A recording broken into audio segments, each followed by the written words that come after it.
반갑습니다. 이번 시간에 우리 고장의 다양한 문화유산, 청주에 있는 다양한 문화유산들 중에 몇 개를 소개하는 시간을 가져보도록 하겠습니다. 여러분들 아는 것도 있고요, 잘 모르는 것들도 있을 겁니다. 소개하는 기준은요, 세계에서 가장 오래된 것이라는 것들을 일단 소개할 거고요.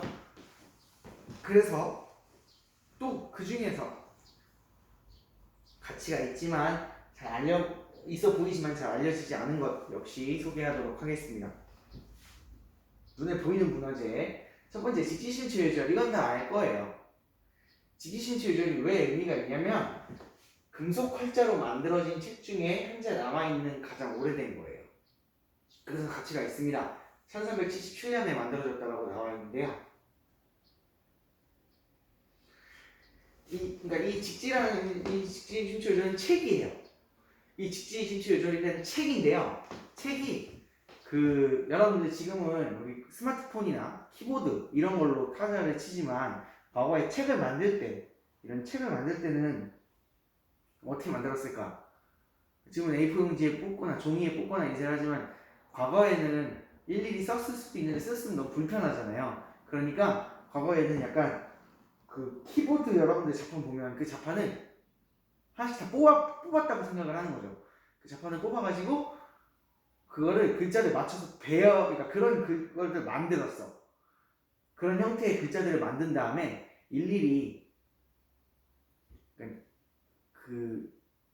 그런 자음과 모음들을 배열한 거란 말이에요. 뭐 한자들을, 이런 것들을 여기 한자로 되어 있으니까 이런 한자들을 배열해가지고 위치를 배열해가지고 찍어냈어. 그걸 금속으로 만들었어요.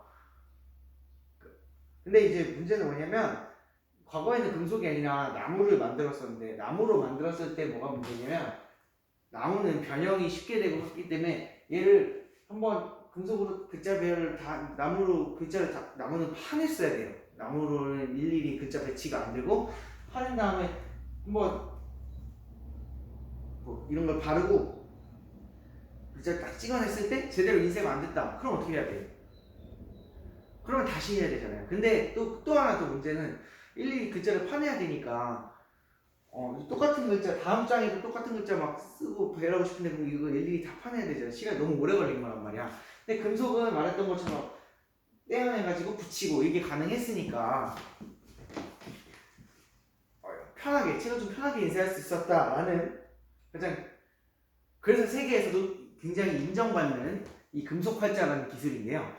이 금속 활자라는 기술이 세계에서 가장 우리나라에 먼저 있었다는 그 가치가 있는 이 금속 활자라는 기술이 우리나라에서 제일 먼저 만들어졌다는 이게 나와 있는 게 그 증거가 직지신체유절이라는 거예요. 그 증거가. 왜냐면 금속 활자로 만들어졌다라고 하면 그걸 만들어진 책이 있어야 될 거 아니에요. 아니 금속 활자가 보존되어 있거나. 근데 이 금속 활자가 보존되어 있지는 않아요. 그래서 책이 있습니다. 그 책이 직지라는 겁니다. 이 직지는 흥덕사라는 절에서 만들어졌다는 기록이 있고요. 근데 지금 문제는 그 절이 없어졌고 뭐 불타거나 전쟁 중에 불타거나 막 그랬어요. 그래서 고인세 박물관은 그 자리에 만들었습니다. 근데 이제 이 직지가 문제가 뭐냐면 직지가 어디 있을까? 고인세 박물관에 직지가 있냐? 아니에요. 고인세 박물관에 있는 직지는 이제 직지를 본떠 만든 거예요. 실제 직지는요. 그리고 지금 현재 우리나라 게 아니에요. 왜냐? 사실 직지가 뭐냐면 그냥 불교 경전이에요. 그러니까 불교에서 뭐 성경 여러분들 있잖아요. 교회 다니는 사람 성경 다 갖고 있잖아. 교회 다니는 사람들은 천주교나. 근데 직지도 과거에 불교 경전이에요. 그러니까 사람들이 귀한 줄 모르고 그때 당시 한 150년 정도 전이었으니까 이게 그때는 좀 많았을 때였거든요. 직지나 이런 불교인들이 귀한 줄 모르고 그냥 우리나라에 프랑스 사람인데 이거 되게 신기하네. 프랑스 사람이 뭐 불교에 관심이 있었던 건지 아니면 그 금속활자에 관심이 있었던 건지 모르겠는데 신기하네. 이거 나한테 팔아요 해가지고 국가에서 팔았어. 프랑스 사람한테. 그럼 프랑스 사람은 프랑스인이니까 그거 어디로 갖고 가겠어? 프랑스에 갖고 왔지. 그래서 프랑스 국립박물관에 국립도서관, 정확히는 프랑스 국립도서관에 있어요. 근데 문제는 뭐냐? 프랑스에서 다시 안 판다는 거야. 우리나라는 이제 기차 가치를 알고 살려고 하는데 프랑스에서 안 팔아요. 안 파는 이유는 두 가지가 있어. 첫 번째는 그러니까 두 가지는 정확하진 않아요. 프랑스가 왜 안 팔려고 하는지는 입장을 발표를 안 해서. 근데 추측을 하는 건 두 가지야. 첫 번째는 굉장히 귀한 거예요. 왜냐면 세계 최초의 뭔가 만들 그 기록이 된 거니까 굉장히 귀한 거잖아. 그럼 이거 프랑스 막 박물관 이런 데 전시가 돼 있으면 굉장히 관광 상품으로 사람들이 이걸 보러 세계 최초의 금속 활자래. 세계 최초로 만든 거래. 사람들이 가서 보고 싶잖아. 그 관광 수입을 프랑스가 얻기 위해서. 그다음 두 번째는 원래는 이 세계 최초로 금속 활자를 만든 게 한국인 게 못마땅한 거야. 뭐 한국이라는 나라다니까 뭐 약간 이런 게 있을 수 있어요. 뭐 이건 옳은 생각은 아니에요. 이건 분명히 틀린 생각이고 잘못된 생각인데 그렇게 생각하는 사람들이 있어요. 이런 사람들이 이거는 뭐 돌려주면 안 된다. 돌려주면 한국은 분명히 자기가 세계 최초라고 홍보하고 다닐 거고 원래 세계 최초로 그것만에 알려져 있는 프랑스나 이런 나라에 알려져 있는 건 구텐베르크라는 사람이 금속활자를 만들었다라고 알려져 있어요. 그래 우리 유럽이 짱이다. 뭐 약간 이런 사람들을 하는 사람들이 있어서 이런 생각들을 하는 사람에게는 굉장히 프랑스에서 이런 생각을 하는지 실제로 모르겠어요. 그래서 반환 운동을 하는데 내가 볼 때 이런 두 가지의 얘기가 있는데 그보다 첫 번째가 뭐 확률이 높지 않냐라고 하는데 사실 그렇다고 하기에는 국립도서관에 보존이 약간 좀 습기가 많은데 그러니까 책이 좀 찢어지기 쉽거나 약간 이런 데 보관이 돼 있어가지고 지하 막 이런 데 보관돼 있어서 별로 가치 있게 보관이 안 돼 있어서 그걸 돌려달라고 하는 건데 안 돌려준다라고 이야기를 하고 있어요. 그러니까 정확히 제가 내가 그래도 돈 주고 사오겠다는데 그것도 안 판다라는 얘기가 된대요. 그래서 이거를 반환을 좀 해야 되나 여러분들 그렇게 알고 계시면 되고요. 그 다음에 그래서 관련된 이런 것들이 왜 그런가 이걸 왜 안 팔려고 하나 막 이런 것들이 직지코드라는 영화가 2017년도 3년 전에 만들어졌어요.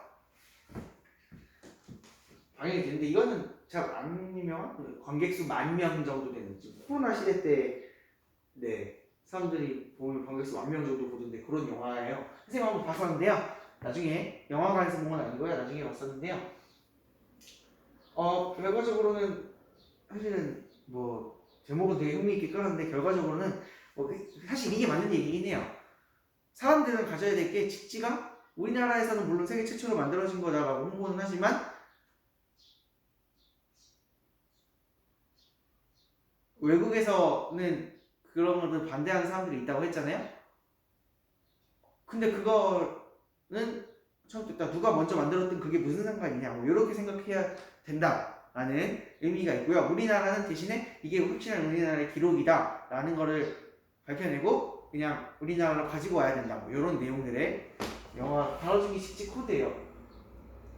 이런 것들 나중에 한번 학교에서 볼 수 있는 기회가 된다면 보면 좋을 텐데요. 아마 이런 영화는 보면 바로 잘 거예요.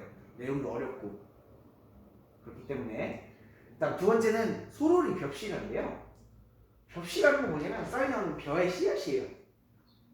근데 이게 1998년 발견됐는데요. 무려 13,000년 전에 만들어진 씨앗으로 추정이 됩니다. 13,000년 전이 왜 의미가 있냐면요. 현재까지 발견된 벽시 중에 물론 발견된 거예요. 기록상으로도 뭐 언제부터 벽시를 만들었다 이런 게 나와 있는 게 아니라서요. 현재까지 발견된 벽시 중에 가장 오래됐어. 물론 이거보다 더 오래된 게 있을 수 있어. 하지만 발견은 안 됐어. 그러면 그냥 다른 사람들이 말하기엔 이게 가장 오래된 벽시다라고 소개할 수 있는 거예요. 벽시. 그러니까 이때부터 쌀농사를 우리나라는 지었다. 뭐 이렇게 할 수 있어요. 사실 문제는 뭐냐면 그러니까 그냥 이런 기록만 말할 수 있는 되는데 여기서 이제 더 나가서 그래 우리나라가 처음으로 쌀농사를 지었으니까 우리나라가 제일 위대한 나라다. 이런 생각은 가지면 안 된다는 거예요. 아까 직지도 마찬가지지만 그냥 우리나라에서 가장 오래된 쌀농사를 지었던 기록이 있다. 이 정도만 여러분들은 알고 계시면 됩니다. 이거는 뭐 충북 농업기술원에 있다는데 아직 박물관에 전시되어 있을 만한 가치는 아닌가 봐요. 그래도 이런 기록들이 있다는 것 자체는 여러분들이 좀 기억을 해보고요. 그래서 원래는 막 청원 생명쌀 뭐 이런 것들이 더 값어치가 올라간다라는 이야기가 이래서 나온다라는 거예요. 뭐 올해는 청원 생명쌀, 생명축제 이런 거를 아마 코로나 때문에 안 할 수도 있을 것 같은데요. 그래도 한번 기억은 여러분들 해두시면, 왜냐면 나중에 여러분들 나중에 배울 때는 막 이 교과서에 실릴 수도 있고요. 여러분들이 자녀 때는, 그러니까 여러분들이 또 나중에 커서 아이를 낳을 때쯤에는 이런 교과서에 실릴 수도 있어요. 만약에 이게 아직까지도 유지가 되면 뭐 값어치가 있으니까 뭐 잘 몰랐던 분들도 있잖아요. 그래서 알려주는 거예요. 야생은 아니고요. 야생으로 자란 벼가 아니라 의도적으로 요거를 재배한 벼라는 흔적이 있다라고 이야기를 하네요. 그다음에 이제 무형문화유산, 눈에 안 보이는 공연이나 기술 등인데요. 사실 많은 것들도 있지만 선생님이 소개하고 싶은 건 여기 문의하시는 금속활자 장이에요. 아까 우리 금속활자 배웠죠? 이 금속활자를 만드는 사람이에요. 그러니까 이분이 왜 값어치가 있냐면, 이분이 값어치가 있는 게 아니지. 이분이 하는 게 금속활자를 만드는 기술이잖아요. 사실 요즘에는 키보드 있고 뭐 TV 있고 인쇄 뭐 컴퓨터로 치면 되고 뭐 이러니까 금속활자가 의미가 없어. 이걸로 요즘에 누가 책 안 만들어요. 그렇잖아. 이걸로 누가 책을 내죠. 하지만 이 기술을 지켜온다라는 그 정신, 아 이게 우리나라에서 제 최초로 현재까지 만들어진 것 중에 우리나라 최초로 만든 거기 때문에 요거는 내가 지켜야겠다. 사실 돈도 못 벌거든요. 왜냐면 이 사람은 그런 보이스 박물관에서 그냥 월급 받거나 아니면 뭐 이거 만들면서 막 그런 데가 없으면, 지금 금속활자 받아주는 데가 없으니까 보이스 박물관이 당장 없어지면 솔직히 이 사람은 먹고 살 수가 없어. 누가 이 사람 보기 위해서 가는 것도 아니고, 우리가 보이스 박물관에 가지만 돈 내고 가는 건 아니에요. 왜? 그 돈은, 이 사람의 돈은 국가에서 제공해 주는 거기 때문에. 그렇기 때문에 보이스 박물관이나 이런 데가 없어지면, 아니면 우리의 집지의 가치가 없어지면 이 사람도 사실은 없어지니까 뭐 이런 금속활자를 만드는 직업은 없어지는 거랑 다름없어요. 하지만 우리는 지켜야 될 것은, 아 이분은 지금 사실 크게 쓸데없는 금속활자여도 그런 우리나라의 최초의 무언가를 지키기 위해서 굉장히 열심히 노력하시는구나. 우리의 것을, 우리의 문화유산을 굉장히 잘 지키기 위해 노력하시는구나. 만약에 나중에 누가 이런 기술을 갖고 있으면 나중에 막 금속활자를 다시 만들 일이 있을 때 이런 분들이 계시면 만들 수 있는 거잖아요. 그러니까 굉장히 노력하시는 분이구나 라는 걸 알기 위해서 소개를 시켜드렸습니다. 누군가가 지켜온 문화유산이기 때문에 당연히 그럼 우리도 소중히 지켜야 해요. 일부러 이 문화유산을 지키는 경우들도 굉장히 많이 있잖아요. 또한 다른 물건들, 우리가 생각하는 물건들도 소중히 생각보다 여겨야 돼요. 이게 나중에 우리가 남긴 무언가가, 여러분들의 남긴 무언가가 훼손되지 않고 만약에 보존되어 있으면 그게 나중에 뭐 500년 뒤에는 문화유산이 될 수 있는 거예요. 내 이름이 적힌 막 박스 같은 게, 물론 개인정보이기 때문에 그런 건 안 좋지만 그런 것들이 나중에 땅에서 묻어졌다고 발견됐다. 과거에는 박스라는 걸 썼나봐. 약간 요런 것들. 요런 것들이 이제 하나의 기록이 될 수도 있다는 거죠. 그러니까 훼손시키지 말고 물건을 소중히, 내 물건도 소중히, 남의 물건도 소중히 여겨야 되겠죠. 물론 개인의 정보들은 다 버려야겠지만, 그래서 한 번쯤은 그냥 이런 물건들을 소중히 좀 여겼으면 좋겠고, 내 물건뿐만이 아니라 남의 물건도 마찬가지고요.